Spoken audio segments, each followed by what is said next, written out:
Well, hello, hello, hello. Happy Monday. Welcome back to I don't even know what season unofficially this is of the Tech Commute, but we are here. Um and I'm so happy that we finally made it with Rizel at Black Girl Bites herself. I think I've been trying to get you on this for oh my gosh, I don't even know how long. And then we could never align the schedules. Yeah. And then gosh, I think you decided to have a kid. That was part of it, and got a little busy with life and Yeah. work and all those things. But we made it. We're here. Yeah. We're here. Um, why don't you go ahead and introduce yourself to our wonderful audience? Hey, Chris Demars, I see you there. Yeah, sure. My name is Rizel Scarlett. I'm a tech lead for Block's open source DevRel section. And what else about me? I don't know. I love writing and coding. And yeah, I'm a new mom. That's it. Well, congrats. How old is the baby now? She's 8 months now. 8 months. Yeah. Oh Yeah. gosh, that's quite the change. Um, Going from just like working in tech to now working in tech and being a mom. Yeah. We'll dive into some of that in a little bit here, but let's kind of start from the beginning. I don't know anything about your journey into tech, so if you want to just rewind it, let's go all the Sure. way back to little doesn't know a thing about tech life Rizel and how it all started for you. Yeah, totally. I can do that. So basically, I graduated college and I was like, I don't know what I want to do. And then I just picked psychology because I don't know. Oh, I only did one semester though because of like finances. So I just picked psychology because I was like, I don't know, world's my oyster. I feel like I could pick any of it. And yeah, I had like financial issues in college. And then mm. people were telling me, they were like, yeah, to make money in psychology, you have to have at least a master's. And I was like, oh, heck no. I don't have, not like I don't want a master's, but I'm like, I can't even get through the first semester. So I like went, I had to move back home and then I started Googling. I was like, what jobs make the most money with the least amount of education? And then software engineering kept coming up as like something you can have an associate's degree for. And I was Hmm. like, okay, but I got a little nervous about like maybe the math. So I ended up doing IT first. And while I was doing IT, I feel like I like mastered that in like a few months, and I was like, okay, I want to do software engineering, but I was still scared of the math, so I ended up going to Resilient Coders. It was like free. It was like seeming like light load. I was like, I don't want to go back and do like so much college. I don't even know if I necessarily will like this, but I had a really good time. I did Resilient Coders with my husband, became a software engineer, and then got into DevRel. That's it. Wow. Okay, and that was it. All right. Yeah. So you tried the college thing. You Yeah. kind of found out it wasn't for you. You mentioned that you ran into some difficulties there. What did was it the format or is it just not your style of learning? Like Oh the wait, education system? I wanna clarify. I do Yeah. have my degree in computer science. I Oh got it yeah, yeah. after I Yeah. got my job. I forgot Oh, that part. gotcha. So Okay. it's not that school's not for me. It's the price was not for me. Yeah. So I Higher was like, learning, like higher education, the price is so crazy. I right. feel like that is a huge turnoff for a lot of people, especially like coming out of it with like six figures worth of debt. Yeah. Exactly. And on top of that, I wasn't born here, so at the time I was undocumented and like Mm, everybody like I had good grades, so I could get scholarships, but like a lot of things at like in that those years it was like blocking me from being able to get any type of scholarships or federal funding. So I was like, sure. this is not an option for me. Yeah. Yeah. So where were you born? I was born in Antigua. Yeah. Ah, interesting. So being that you were you grew up undocumented, as you said, like how did that sort of shape some of the decisions that you had to make, like growing Ooh. up or like navigating to where you are now? That's a good question. I think it's made me be somebody that takes opportunities immediately. I Mm, think so because I think a lot of time, like people take. a job for granted. I knew as a kid that was like I probably can't get a job. That was before when I was undocumented. Yeah. And I was like wishing I had a job, but like or Oh. not wishing I had a job as a kid, but wishing that when I wish I was an insurance salesman. but I was like, dang, like I was like in my head as a kid, I'm like, I'm already poor. And then when I grow up, how am Oh. I gonna get money? I'm just literally just gonna be poor forever. So to me, when people I mean, jobs are a lot of work, right? But Yeah. like when people are like, oh, they don't like jobs or like going to school or something like that, or anytime someone comes up with like an awesome opportunity, I'm like, I can't relate. I'm going for the opportunity immediately because Yeah. you I didn't have these opportunities before. Wow. Yeah. I mean, I see a lot of people's like perception now, and I feel like there's kind of a sense of entitlement to some extent. But then you hear stories like yours where, man, a job could potentially be a gift and life changing. And I feel like more people should value those types of moments, kind of like how you represented through your journey. So that's awesome. All right, let's get past the education part. You mentioned resilient coders, and you said that you and your husband went through it. Where you guys were together the whole time through that? Did he also get through the program? Yeah, yeah, we were both together. I kind of well, he would tell you a different story. He would say he always wanted to do this, and I'm like, I don't remember that situation. I remember me like forcing him to do it. I was like, "Come on, we can both be software engineers." And he's like, "What is that?" And I'm like, "I don't know, I really." don't know yet, but we're gonna find out. Yeah. So we both did it, and we both graduated. He did better than me, I would say. He did Oh really wow. well. Yeah. How was it to have him there with you through the process? Like, was that a good opportunity to have as a support system? Definitely, because coding boot camps are hard. Resilient Mm. coders is hard. They do not play. Like, get your work done. Especially like back in the day, like they've put in some more. It got soft. Like, I don't know. From the outside looking in, it looks like it got a little bit softer.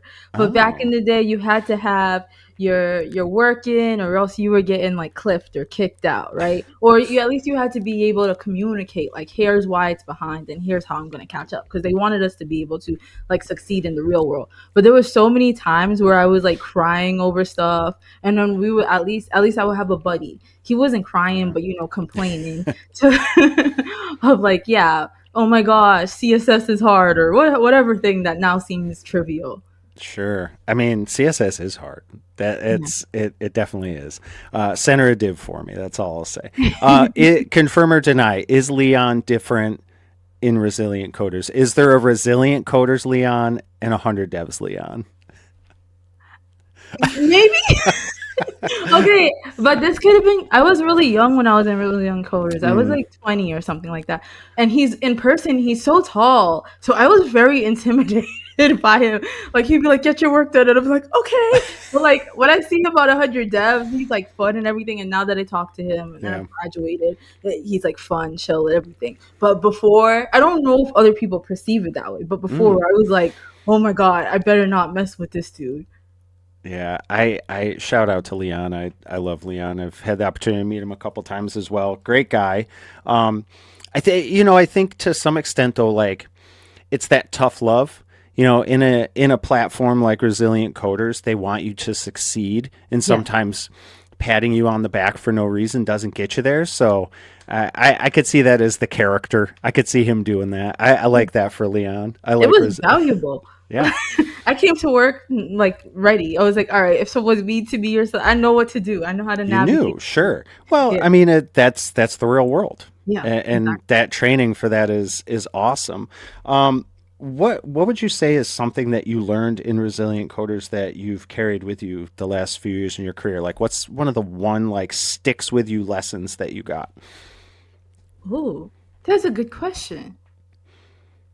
Um, I guess I kind of learned. I don't know like the way to like make this sound really pretty. I just learned to like problem solve and find the answer, even if I feel like I don't know the answer. Because I think software engineering in general teaches you that. I think in the past I'm like, oh, I don't know the answer, not sure what it is, and I give up. But like going through resilient coders, I'm like, I only have like 1 hour before I got to submit this. I'm going to figure out how to get the answer, whether it's like Stack Overflow or something. So I think it made me more resourceful. I like that you said that. I actually had a coffee chat with someone earlier where we were talking about really any job in any industry. The people, you don't maybe need to necessarily know all the things to do the job when you start, but the person that's hiring you wants to know that you're capable of learning them and Yeah. figuring it out and ultimately just solving their problem. Yeah. I am taller than Leon, by the way, so You let's are? I'll clear that up. Oh Yeah, wow. I saw they're talking about it in the chat here. I was like, no, I am a little bit taller than Leon. So let's talk about that first role. So we finish up Resilient Coders. Like, what was it like at that time trying to find that first job in tech, and what were you guys doing in the meantime to sort of sustain? Like, where were you at also as far as like life at that time? Okay. Life. I lived with my mom then, and yeah, I don't know. Just I think before Resilient Coders, I was like working at Planet Fitness. So that's just Okay. imagine a girl that's 20 years old works at Planet Fitness, lives with her mom. Yeah. But before I graduated Resilient Coders, I already had jobs because I was like I told you, I'm not playing. Like Yeah. I knew the graduation date was coming up, and I was already applying and interviewing and acting like I was already graduated. So they were like, "Yeah, you're hired," and I was like, "Actually, I'm still in my coding section." They're like, "Hey, you're hired." I'm like, "Hey, one sec, Yeah, gotta finish."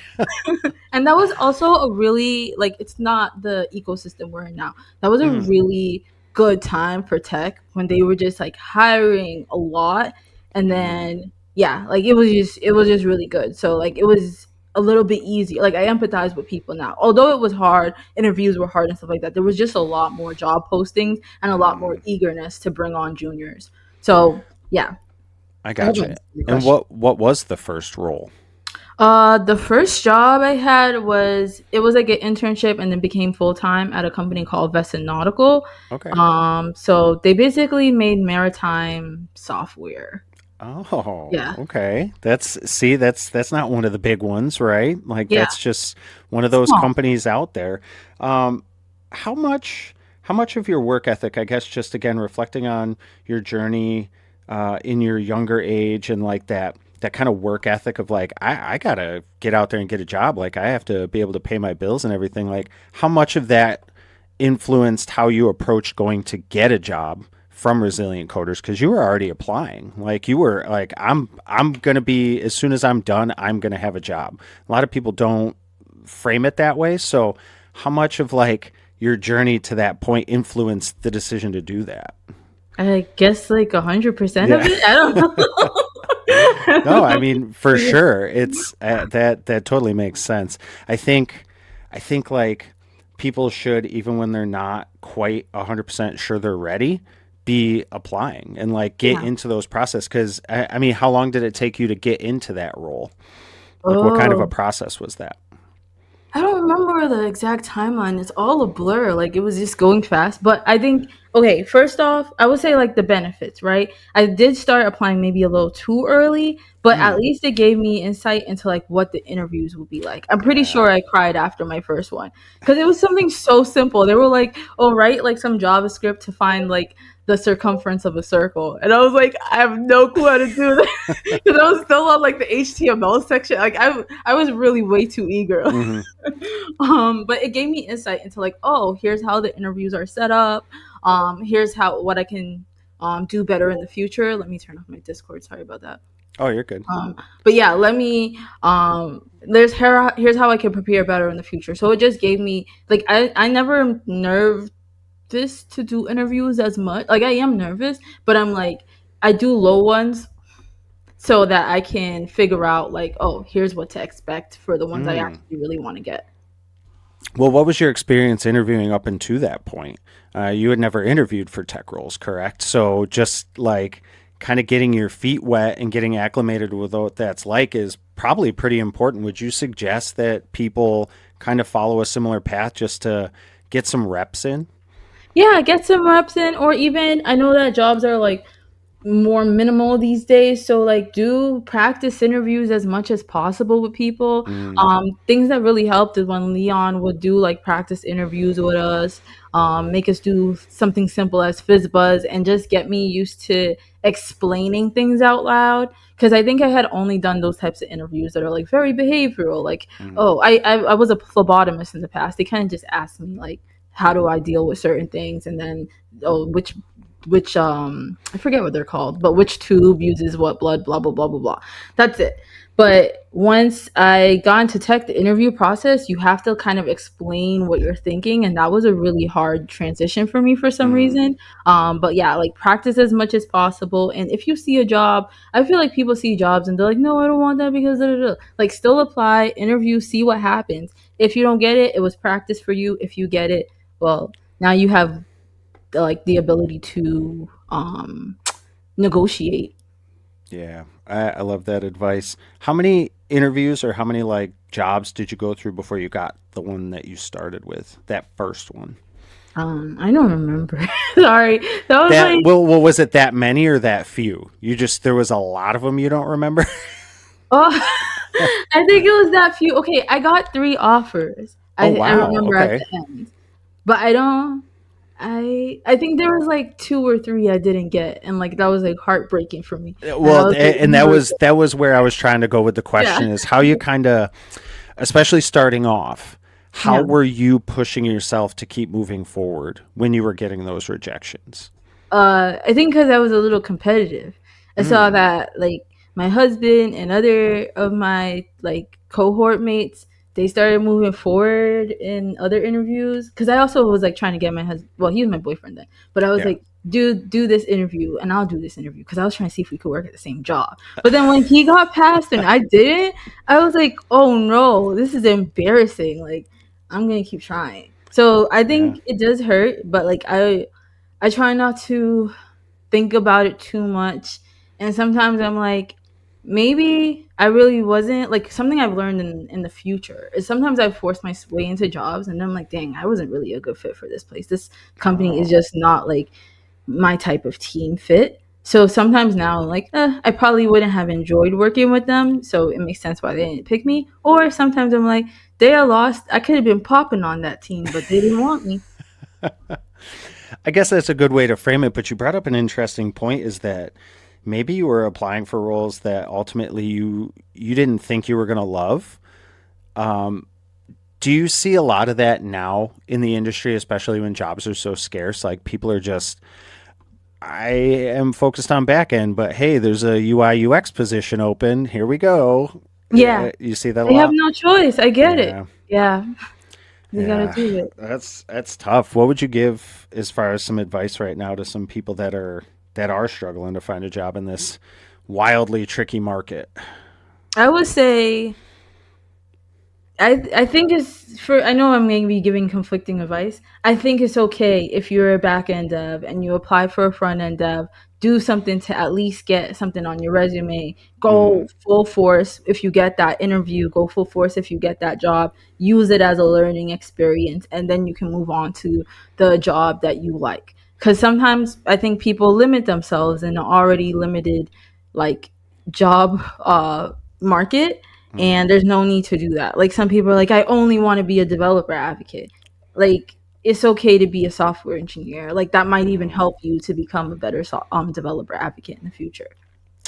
I love that. That's some solid advice. So we get into the marine. I don't remember how For you the said it. maritime Yeah, the software, maritime software company. How long were you there? oh, not really that long. I did. What's No, what's not really that long?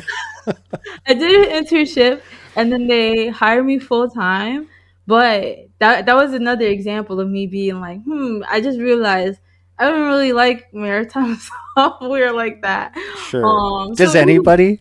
Does anybody like like who some people so actually passionate never want to about it. meet someone that loves maritime software. I'm sorry. I'm saying it. The people there were really passionate. They even went to like I don't know if like a naval academy or a maritime academy or something like that for Okay. school. I I guess was that's like, fair. I realized I'm not I'm not into this. Hey, well, So you learned. You yeah, learned. I It's learned a fine. lot. It gave Yeah. me like a lot more exposure because before, you're in a coding boot camp, you work in like your specific repo. It's nothing huge, but this Mm, enabled me to see like, oh, here's how working in a bigger repo with multiple people will work. It also gave me exposure to like I was used to GitHub. They were using Bitbucket and some oh wow. other technology. So I was like, wait a minute, not everyone in the world uses GitHub. So that was just that was just good for me. And then I Yeah. was able to use that experience at a different company. I don't know how long it's maybe a year. I don't know. Well, I mean, that's not that bad. I thought you Oh were gonna say like 2 months. no, not Like I was an 2 months. intern. They signed me, and I was out. No. Well, I think though this goes back to your, you know, you were in a place that maybe wasn't a fit, but like, Yeah. what were some of the takeaways again that now you moved on from this job that you still see that you're kind of implementing even today? Like, what were some of those like life lessons that you carry with you from maritime software days? um. That's a good question. Okay. I think I might be throwing my husband under the bus, but whatever, I'm going to. He's So not here, is he? yeah, I mean, Oh, shout out to Rizel's husband. I apologize in advance. Go on. okay, the one of the main lessons. Okay, I'll use two different companies because the company after that I stayed a little bit longer and I learned way more technical lessons. Hmm. But this one, I learned that I need to advocate for myself and speak up Ooh. because it was me, my husband Derek, and another girl that both came from Brazilian Coders. We both went there. I mean, we all three of us like did the internship, but they didn't continue on to be full time, even though they Mm. wanted to and like not like knocking them or anything, but it's just because they never expressed that they wanted to. Like they Oh, kind of were like, they're like, oh no, I've been asking our manager. He said we're doing good, but the manager just didn't know they wanted to stay. He was yeah. kind of like, oh, like this is an internship. They want to leave, but I was like, I want to stay. Like that. I mean, that's because like I wanted to get more money and stuff like that. But Sure. like, I was like, oh, this worked compared to them. And then the second job I had after, I learned a lot more about like um I guess being honest when I don't know how to do something. I think the next job I went to, it was an insurance company, InsurTech, and it was a startup and everything was moving really, really fast. Like day one, they put me on a ticket. I did not say I knew like I didn't express that I didn't know how to do anything. I just pretended I did and then I took down Oh the boy. application and I was like, I think this works. They were like, okay, sure. They didn't. I don't know if they didn't review my code. I don't know, but I came in the next day. Everybody's like running around, and I'm like, Oh what happened? And no. they're like, your code took down the site. So like, there's lots of different moments at that company where I learned like, just say you don't know. Like there's many times where I still just didn't say I didn't know what I was doing. But yeah, like fake it till you make it, but like with reasonable like discernment. Sure, yeah.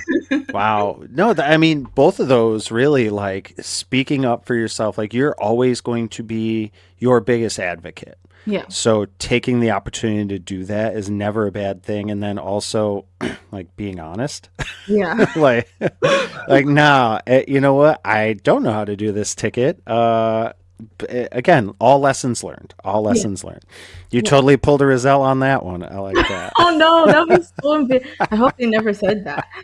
It's in their docs now at InsurTech, the Rizal protocol. Okay, so now we've moved on to InsurTech. Yeah. What was next for you? Because obviously you didn't stay there. You said you were there for a couple of years. Yeah. Yeah. Stayed there for a couple years and then while I was doing that, I did a lot of stuff at the same time. I was getting my degree in computer science Hmm. and then I was also helping to run this nonprofit called G Code, which was like teaching women of color and non-binary people how to code. Oh, And awesome. through that, I was like, yo, I really like teaching people about coding and like getting them excited. I like that way better than just pure coding. Like I'm like coding is fun, but I'm having a way better time this way. And I was like, dang, it sucks that you can't make like that kind of money. But then I started seeing people like Angie Mm. Jones and Brian Douglas and stuff like that. They were doing talks. Like I would watch uh like I will watch a talk or some kind of course before I went to work because I was like the most junior on the team, and like I hated that. And as you heard, I was taking down the app. So like I need to step it up. So I would be watching that before I reached work, and then I will. That's when I got exposed to people. I'm like, how did all these like to me, I was like, how did all these black people get on a stage? Like for I'm like, I didn't Mm, even know there was black people that like that in tech. And then I found out like their role was called developer advocate, and I decided I'm gonna just try to apply to some. And I did the same thing where I applied to jobs where they were like, "Girl, you do not have experience." And I was like, "Okay, let me learn from that." And I applied applied to GitHub, and I was able to like better tell my story and why I would be a good fit and stuff like that. mm, And yeah, then I got GitHub as a developer advocate.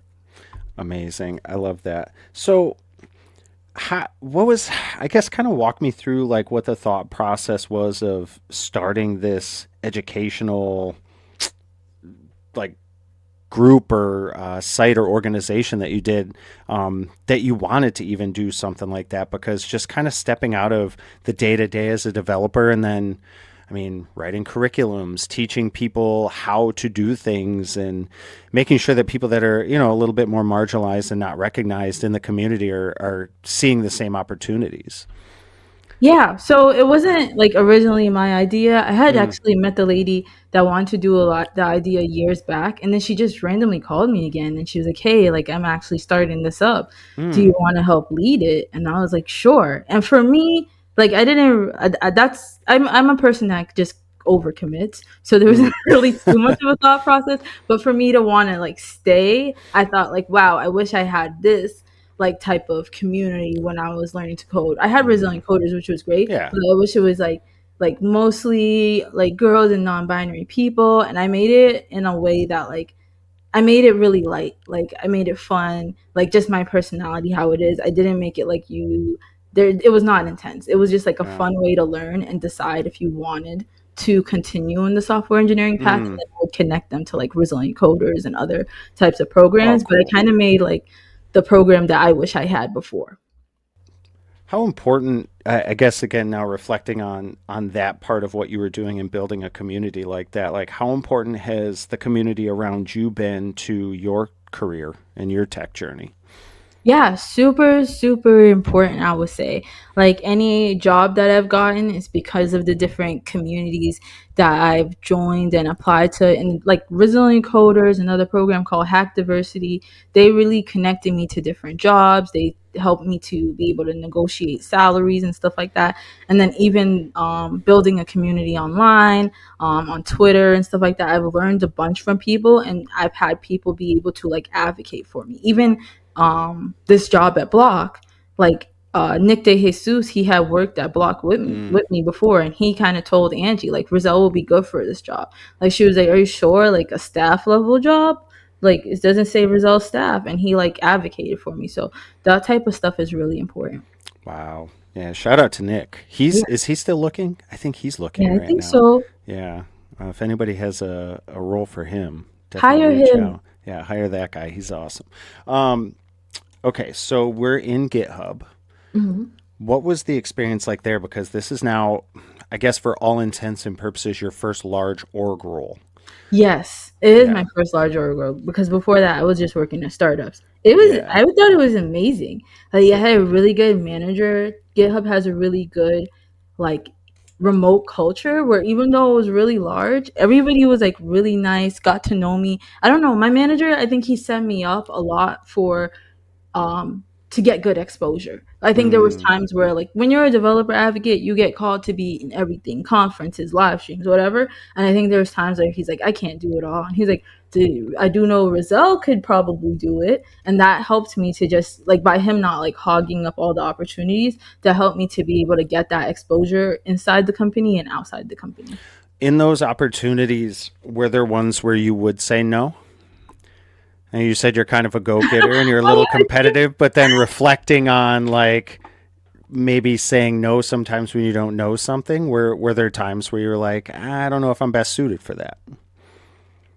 I've, I've rarely, I don't You're like, no. I think at first the only thing I was really hesitant about was like in person public speaking. Like even when I Mm, joined the job, it was like, yeah, I'll do everything, but I don't want to speak in public because I was just nervous. I sure. never really did that. But my manager, after a while, he's like, all right, like you're a developer advocate, you can't really like skate around. Yeah. It's So part of I the job, eventually buddy. got there. Yeah. Well, all right, so let's talk about that because again, Yeah. like now we're pivoting from engineer, full-time Yeah. engineer to Yeah. now a developer advocate. How much time were you in code?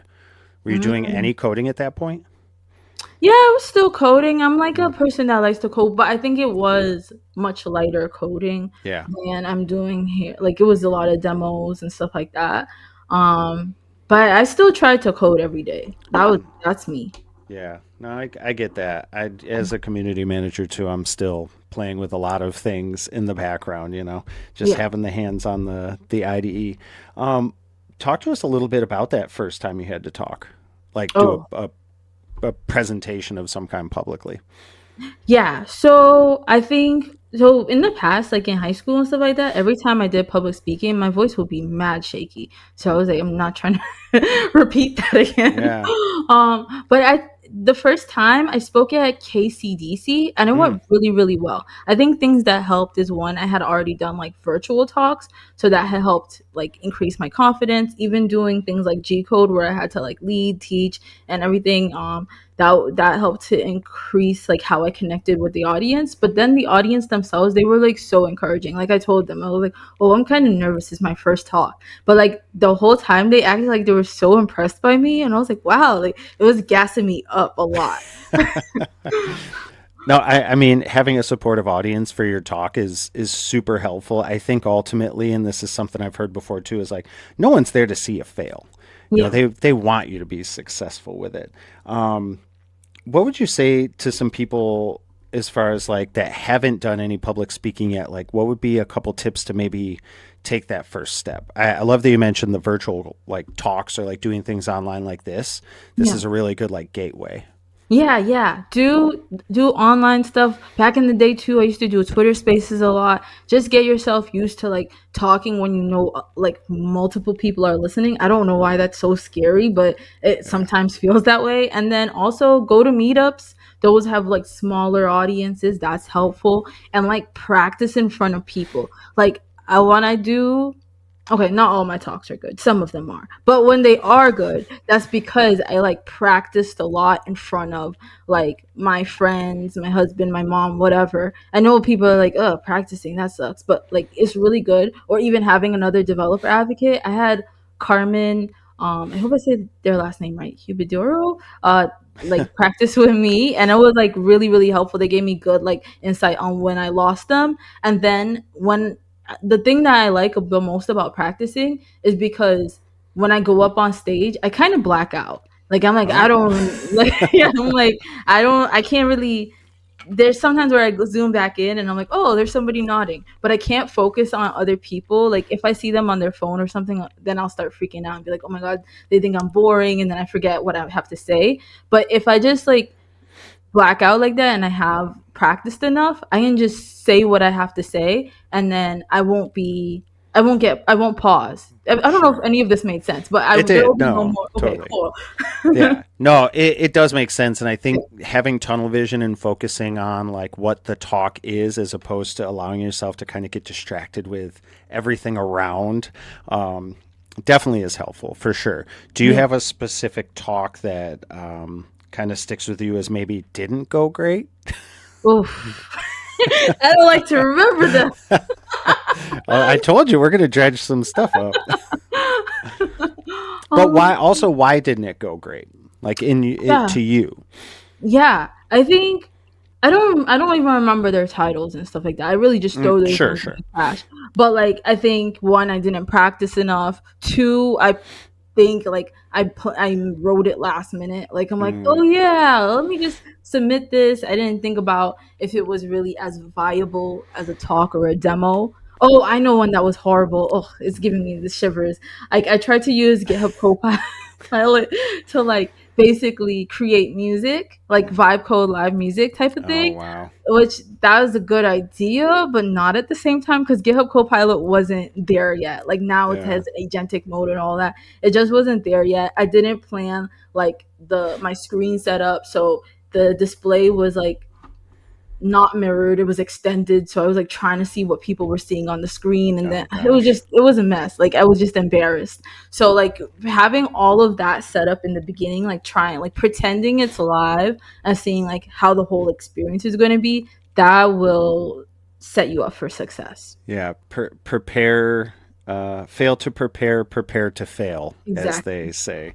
So, no, but I mean, I guess in hindsight, there's a lesson there too, is you need to make sure you're giving yourself enough runway to like kind of poke holes in some of these situations.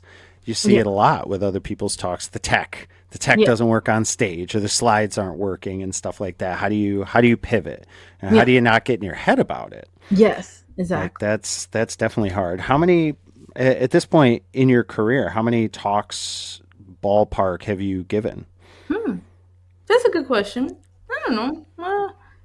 Maybe close to 100? I don't know. Wow, I don't know. that is a lot. Holy crap! So how have you seen your presentation style evolve from the first one to now? Ooh. That's a good question. I kind of have a format a little bit that I Okay. know I'm gonna go for. Like depending on the type of talk, I'm like, okay, Hmm. this is a technical talk, so I could go faster with building my talks, and then I think I'm able to connect with the audience much better. Like I'm not saying as much in the beginning. I used to be like, hey guys, I'm a little nervous. Like I don't do that shit anymore. No. Okay. Well, why don't you do that? Are you Uh, not in fact nervous anymore? Do you find that it kind of like puts the audience on pause a little bit? Like what was the thought process as far as like omitting that part? Because that's yeah, interesting linguistically. That's an interesting choice. Yeah, I think I'm still nervous, Yeah. but I think I'm like I don't need to say that part. Like don't let the audience think I'm nervous because a lot Yeah. of times I rewatch stuff. Like when I did the my GitHub Universe talk, I thought I was so nervous. I thought I like messed up, and I rewatched it, and I'm like, whoa, I did really good. So I'm like, I don't need to say that. Like nobody knew I was nervous until I said it. Yeah, I like that. I think sometimes people, you kind of put a target on your back when you point stuff out Yeah, that isn't necessary like that. So I yeah, think that that's good, like evolution of how you're presenting and yeah, giving that confidence and not kind of putting that there. Cause I think, it benefits even the audience to come into it with your confidence. So that's, sounds like advice I've heard. Oh yeah. Yeah. It does sound like advice you've heard because I've said it to you. So, no, I love that GitHub Universe, and you said you rewatched it. So you go through and rewatch your stuff. yeah. I do. Okay, first off, I didn't like it, but it helped because first off, I got used to my voice. Like Mm, that used to be like something I hated so much. I'm yeah, like, I can't believe that's my voice. Like when I hear my voice, it does not sound like that. no, I hate my voice. So that's like you saying that. I'm like, that's something I need to overcome Yeah. because I think really in order to like practice or get better at things, you got to get See, over that hump. exactly. Yeah, and it helped me to see like some feedback that people have given me. Like I think I'm even moving a lot now, but like somebody gave me feedback that like when you talk, you keep like moving and moving, and Mm. I'm like, no, I don't. And then I watch it, and I'm like, oh, yeah, I do. So Kind like of do. it's good. So movement, Mhm. was that a negative like a piece of negative feedback, like you move too much, and how do you like then take that into consideration when you're moving forward with like a talk? Because Yeah, I'm like that a lot. I think it's okay, but I think I wasn't always intentional, or it's more like Mm, nervous movement where like I'll move like side to side like okay. that. I mean, people Yeah. can't focus, but like if I'm like using my hands or pointing or bringing someone to a direction, that's fine. But like I learned like planting my feet in a certain position and at a certain place, and like not distracting people with my movement. Yeah, no, that makes sense. I Yeah. can appreciate that. My movements are like I'm holding a floating box. Okay. That's interesting. Whatever, Roxy.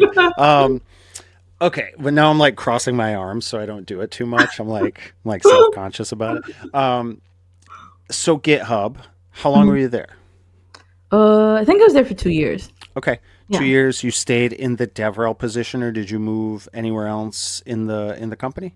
No, I stayed in the Deborah position. It was great. Awesome. And then as far as personal life at that time, Hmm. you guys are married, Yeah, married. have a house, or you're renting. Like, what was going on in your life at this time? Ooh, good question. I was renting an apartment, but near the end of my time at GitHub, I did buy a house. So like maybe the last Oh, 5 months or so. Yeah. awesome. Yeah. Was that something that was always on your list of things to do? Be a homeowner? Of course. Yeah, definitely. I Yeah. wanted a house. Yeah.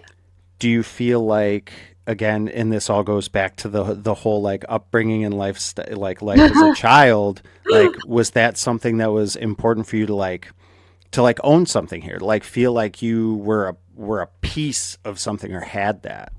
Yeah. Yeah. I think so. I think well, hmm. I think I was like I wanted to own a house, but it looked like mad work. But once I Yeah. saw that it was possible, both financially and like just like mentally, I was like, Yeah. okay, yeah, I want to do this. This is important to me. Yeah. No, I love that. And you did find out it is in fact mad work, correct? Well, Yeah, they are. I hate it sometimes. I was just talking to people about the essay. I was like, if I could go back to rent and knew that all my stuff could be fixed and my yard would be mowed all the time, like I was like, I got to kind of consider that. We'll see, but no, it is nice. I mean, it's nice to like have a piece of something that you can call your own. yeah, So and you don't have to ask your landlord, "Can you fix it?" And then they don't. that's also true. That's also true. You get to fix it yourself. Good luck with that. Yay! Yeah. As far as like home ownership, what's one thing that you were surprised at how hard it was to do? Have you guys had to do any like major fixes yourself? Have you tried any home improvements? Like, what was that one thing you're like, oh my God, I'll never want to do this again? Honestly, okay. Well, I bought this is a new home, so Okay, there's that's nice. there's stuff to fix, but not really. Like there I could ignore them long enough. But the thing that I was very surprised about was like the home buying process itself. I don't know if Hmm. I just got unlucky. I think I did, but everybody involved was super shady. And like took advantage of Oh, the fact that like I'm young or I look young or whatever. So it was like very easy for them to just like give me a house. Like this is a new home, but like there's just a lot of shady practices that went into building the home and things I didn't look out oh. for. Yeah. Wow. So I guess reflecting on that, like what was maybe something if you were to buy another house you would kind of look out for? If I was to buy another house, I would get look at the background on the builders of the house. Oh, That's what I would do again. I mean, like if I did it again, I don't even yeah. want to do this again. But yeah, Yeah. like all the people on my street who got their house built, they're thinking of suing because Oh, it was that crazy. Yeah. wow. So Wow. So yeah, that's pretty significant. I mean, fortunately I didn't have something to contend with like that, but yeah. geez, I can't even imagine. So we've got the house. Yeah. We're now leaving GitHub. Let's Yeah. kind of talk about that. Mm. The transition from GitHub to then that would be Block. Yeah. Yes? Yeah, Yeah, at okay. the time I was in their division called TBD. Okay. Yeah, what about the I don't know which part to Yeah, go just on. like what was that like? Did they approach you, or were you always looking? Has that been something Uh, that you always do when you're in a job? Like, do you settle, or are you always kind of potentially looking out for something that could be better? I'm always potentially looking. I really Yeah. did enjoy GitHub. I had a great time. I think at the time I was starting to get a little bit of like AI fatigue because I did so much GitHub Copilot. So I was like, what else is out there? And I just wanted to build something experimental. I wanted to do a little bit more code, but still Hmm. be a developer advocate, and that Yeah. seemed to give that for me. Yeah. Yeah. No, that's awesome. What was the interview process like there? It was. Let me see what it was.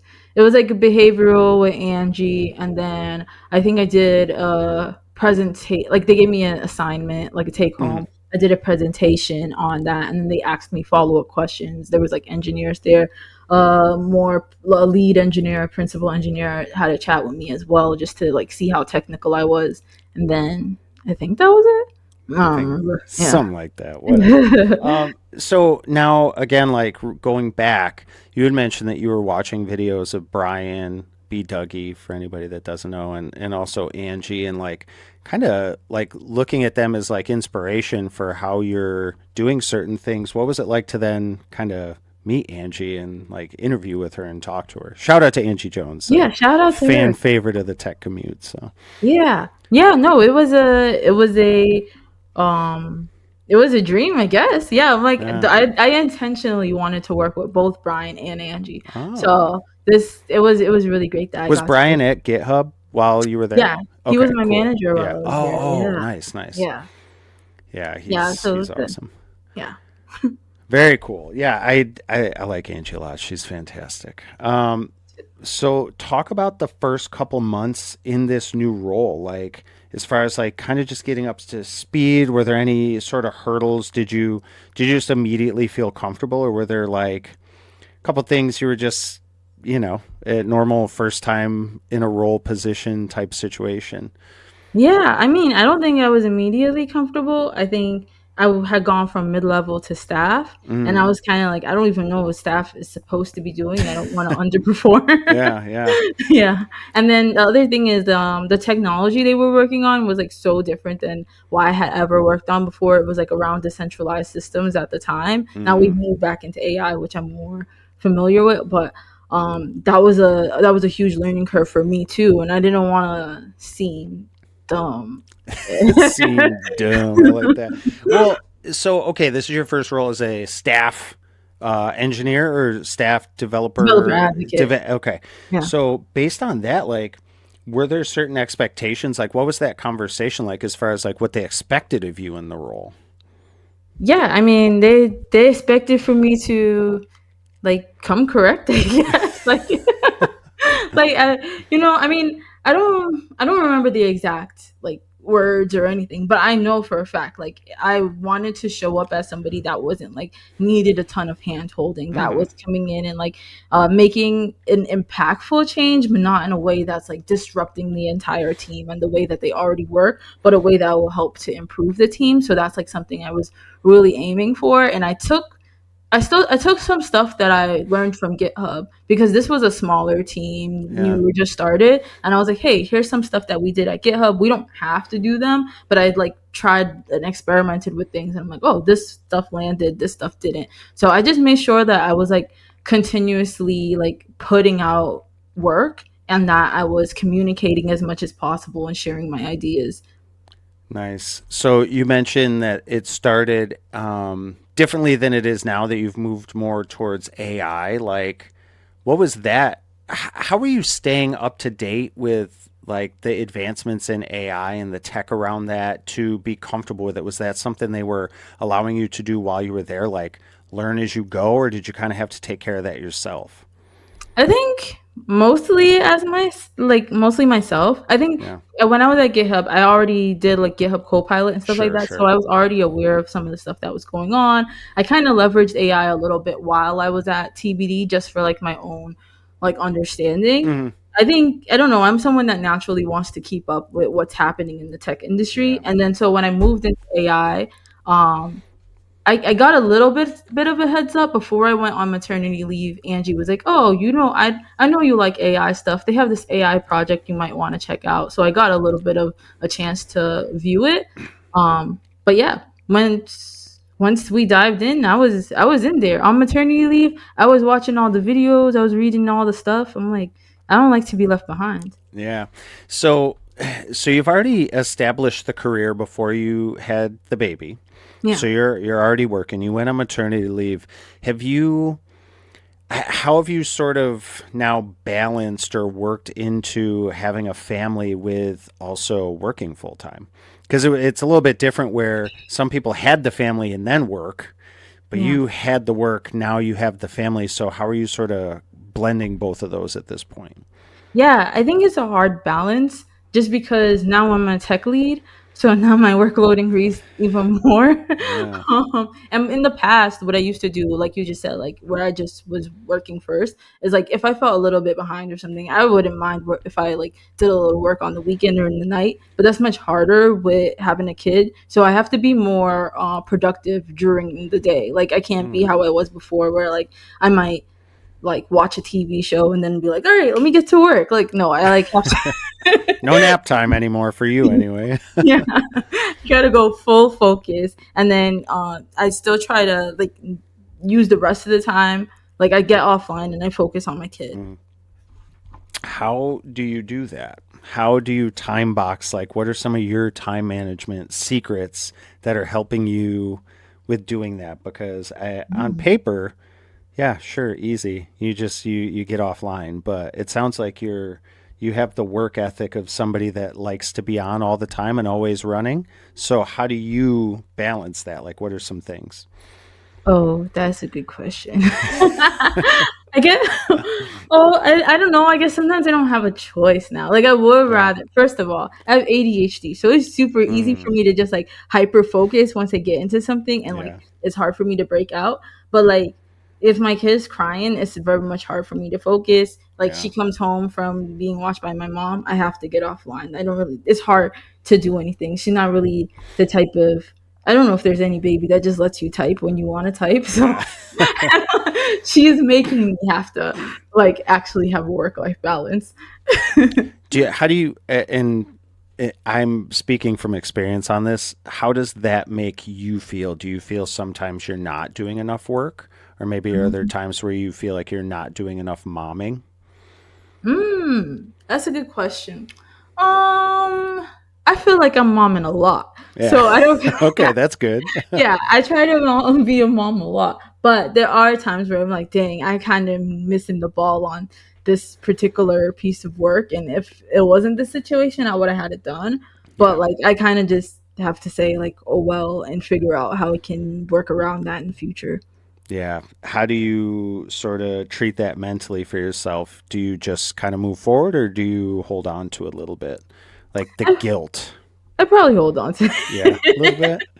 a little bit, I yeah. can appreciate that. I mean, I'm asking personally because, like, my experience too. Like, even when we were talking before we started, I was downstairs with Jack. I like try to take those little breaks, Yeah. but then I'm like, my phone's still here. I should check Slack real quick before I get on this stream just to check and see if I miss anything. But then I feel bad that maybe I'm, again, missing time with him. And I'm sure you Yeah. can appreciate that to some extent as well. So it's hard. It's Yeah. definitely hard. Where where do you see yourself going from here? You like your trajectory in the role you're in now, or what's like the 5 year Rizel plan? That's such a good question. Okay, because I'm not sure. Like in the past, I'm like, oh, I want to be a software engineer, then I want to Hmm. become senior and stuff like that. But I didn't expect to become tech lead at this point in my Yeah. life. So, because I don't know, I thought it was a little bit faster than I planned. So I'm not too sure as yet. I think where I'm at is kind of fine. Like I'm okay with being like like high level IC type. Hmm. I don't necessarily want to be like an engineering manager or anything. I think I just want to grow to be a, a tech lead that like creates good psychological safety, but still has like a productive team. Nice. I like that. So would you say right now in the role you're in, you're doing something that makes you happy at the end of the day? Yeah, I think it Yeah. makes me happy. Awesome. What is your favorite thing as far as tech right now that you like to play around with? I mean, Like, I'm probably gonna say what everybody else is saying, like MCP and AI agents and stuff like that. They recently came out with like MCP UI. I haven't gotten to play around with that, but that's mm, something I want to. Where like basically you can like prompt AI and it gives you back like some kind of like interactive website. So like I can say like, hey, I want to book a not a website. I want to book an air like plane. And it'll show you like airplanes and the seat that you can book, and you can literally click it rather than just like typing text. So that's interesting to me. wow. Yeah, I like that. But yeah, yeah. I'm just curious about the future of AI right now. Yeah, what do you think it looks like? What's your future of AI look like? What do you Yeah. want to see? Yeah, I think something that's more balanced, not where we're like, oh, like AI is going to replace people. We're just like it's just a regular like technology that everybody accepts, and it's helping us be more productive, but we're not like over like like overhyping it a bit. Like we're like, this is what it is. This is how it's helpful, but not that it's replacing people. Yeah, no, that makes sense. And obviously, you're over at Block, so I feel like your daily driver somehow involves Goose, Yeah. I would imagine. So, how are you? How are you using that every day? Like, what sort of things are you using AI for in your day to day activities?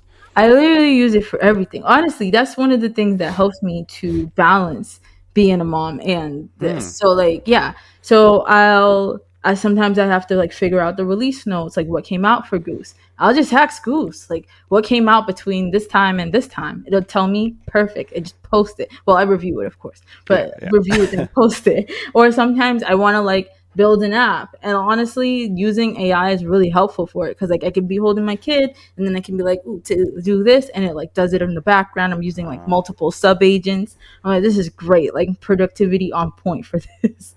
Yeah, that Yeah, sounds awesome. I definitely have to have you show me how to do those types of things because that would be really helpful. yeah. Um, Looking back on your career and obviously you've helped educate people and align people to different boot camps and roles, like do you see your journey as potentially inspirational to others, and now that people kind of follow what you've been doing, what do you say to people that are kind of trying to break into tech right now, like looking back at how you did it? I mean, it could be inspirational Yeah. and not be. I don't know. So whoever they, whatever, however they feel. But like, wait, what was the end of the question? Yeah, like as far as like breaking into tech right now, like Oh, looking back at your career, and again, people obviously have seen your talks and followed your journey. Like, what's maybe one piece of advice you could give people that are trying to do it now? I would say be persistent but flexible and resourceful. So like go with a goal in mind. Don't give up on like Mm. getting into tech. But also don't like what I was saying earlier, where you're like, oh, I only want to be like a back end engineer. You can be a solutions engineer. Like keep your options open. And then when I say be resourceful, look at how other people are like leveraging getting into hiring managers like faces, like maybe they're learning in public and stuff like that. That's something that really helped me, like where nobody knew what I was doing or who I was, but once I started like blogging or like making videos and stuff like that, people were like, oh yeah, Rizel, like I watched her stuff. So that like puts a face to the name, and then hiring managers know what you're capable of. I love that. That is solid advice for everybody out there. Definitely some gems. Somebody else had said that. Yeah, got thanks, y'all. Got a lot of gems. Absolutely. I definitely got some sound bites here too. Last question, then I'm going to let you go. Before that, I'm going to give you an opportunity to maybe talk about your next talk or your next event that we'll be able to see you at. What does success look like to Rizel? Ooh, success, I would say, looks like living a calm life. You're not like, oh shoot, I gotta go to this meeting, or I forgot to do this thing. I don't know, giving you the same like I didn't do my homework type of vibes. Like, Calm life. I yeah, like that. It's such a simple statement, but so hard to attain. I yeah, think, yeah, especially now with the jobs and the hectic work lives and home lives. It's yeah, striking that balance. yeah. Yeah, success means you are able to lead a calm life. That is beautiful. Well, this has been phenomenal. We finally did it. We I got to know. chat. I love it. Where can we see? What are you working on that you want to plug? Are you going to be doing any speaking events soon? Like, talk to us about where we can see your stuff.